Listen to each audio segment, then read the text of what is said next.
عن عبد الله بن أبي قتادة عن أبيه أن النبي صلى الله عليه وسلم كان يقرأ في الظهر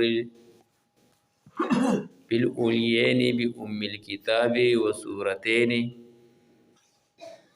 وفي الركعتين الأخريين بأم الكتاب ويسمعنا الآية ويطول في الركعة الأولى ما لا يطيل في الركعة الثانية هكذا في العصر والصبح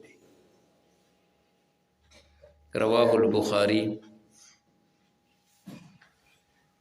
آج کی جو درس ہے اس کا خلاصہ یہ ہے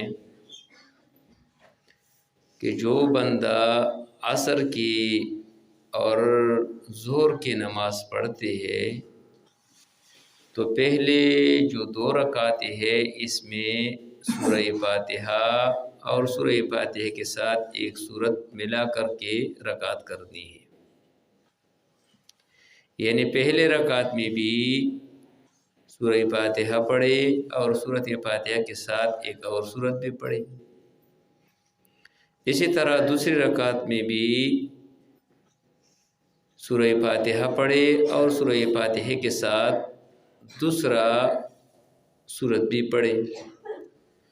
البتہ جو آخری 2 رکعتیں ہیں اس میں خالص سورہ فاتحہ پڑھنی ہے۔ اکثراً رسول اللہ صلی اللہ علیہ وسلم کا طریقہ کار یہ تھے کہ اکثر اس میں سورہ فاتحہ پڑھتے، کبھی کبھار اس کے ساتھ ایک سورت بھی ملاتے، لیکن یہ کبھی کبھار ہے جیسے بعض احادیثوں میں ہے۔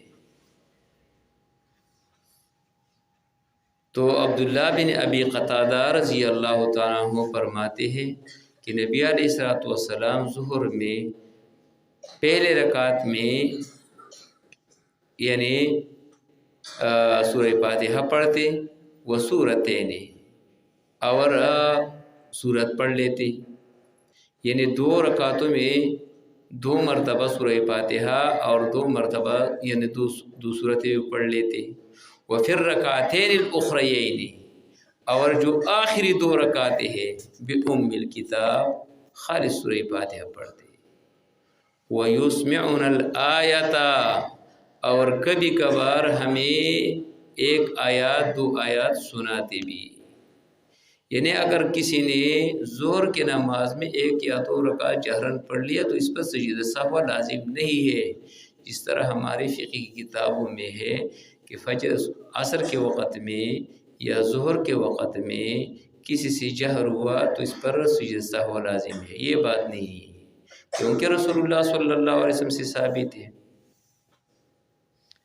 دوسرا یہاں پر یہ مسئلہ میں بیان کرنا چاہتا ہوں کہ ہمارے کچھ فقہا لکھتے ہیں کہ اگر آخری جو 2 رکعت ہے اس میں اگر سورہ فاتحہ بندہ نہ پڑھے اور سبحان اللہ پڑھے تو اس سے بھی رکعت ہو جاتے ہیں، یعنی آخری 2 رکعتوں میں سبحان اللہ یا اللہ اکبر پڑھے اس سے بھی رکعت ہو جاتے ہیں۔ یہ کہیں بھی ثابت نہیں ہے، یہ کہیں بھی ثابت نہیں ہے۔ قرآن کریم کا حکم یہ ہے فَقْرَؤْا مَا تَيَسَّرَ، قرآن کریم سے بھی یہ ثابت ہے کہ سورت پڑھنی ہے، اور حدیث میں بھی ہے لا صلاۃ لمن لم یقرأ بفاتحۃ الکتاب، نماز نہیں اسی بندہ کے جس میں وہ سورہ فاتحہ نہ پڑھے۔ تو جس رکعت بغیر سورہ فاتحہ سے ہوا یہ نماز ہوا ہی نہیں۔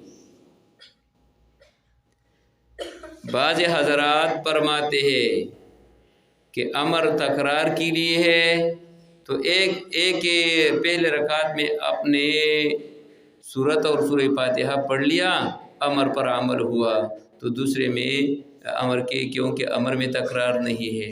یہ بات یہ قاعدہ کلیہ نہیں ہے، یہ قاعدہ اکثر یہ ہے۔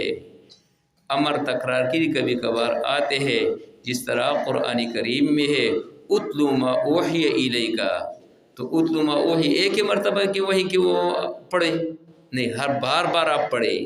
جو قرآن کریم آپ کو وحی کیا گیا بار بار پڑھے۔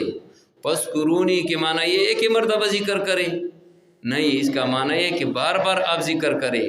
تو امر ہمیشہ عدم تکرار کے لیے نہیں ہے، کبھی کبھار تکرار کے لیے بھی آ جاتے ہیں۔ ہاں البتہ علی رضی اللہ تعالیٰ عنہ کے ایک اثر ابن منذر نے نقل کیا کہ وہ فرماتے ہیں کہ آخری 2 رکعتیں جو ہے اس میں تسبیحات سے بھی کام چلتے ہیں، لیکن چونکہ حضرت علی رضی اللہ تعالیٰ عنہ کو یہ اثر ایک تو صحیح ثابت نہیں ہے، دوسرا اگر صحیح بھی ثابت ہو جائے تو وہ ایک صحیح مستند حدیث کے ساتھ صحابی کا قول مقابلہ نہیں کر سکتے ہیں۔ ایک ہی جگہ پر رسول اللہ صلی اللہ علیہ وسلم کی حدیث ہے، دوسری طرف حضرت علی رضی اللہ تعالیٰ کے اثر ہے، تو رسول اللہ صلی اللہ علیہ وسلم کے قول کو ترجیح ہے۔ اس پہ اجماع ہے امت کے، صحابی کے قول میں اور رسول اللہ صلی اللہ علیہ وسلم کے قول میں جب وہ مقابلہ آ جائے تو حدیث مرفوع کو ترجیح ملتی ہے۔ تو لہٰذا آخری رکعتوں میں وہ سورہ فاتحہ پڑھنی ہے، بغیر سورہ فاتحہ سے نماز جائز نہیں ہے۔ اگر کسی نے کیا تو نماز ہوا ہی نہیں، تسبیحاتوں سے نماز نہیں ہوتے کہ آپ آخری رکعت میں اللہ اکبر یا سبحان اللہ پڑھیں، یہ کہیں بھی ثابت نہیں ہے، نہ کوئی ثابت کر سکتے ہیں۔ تو اللہ سے دعا ہے کہ اللہ تبارک و تعالی ہم اس پر عمل کرنے کی توفیق عطا فرمائے۔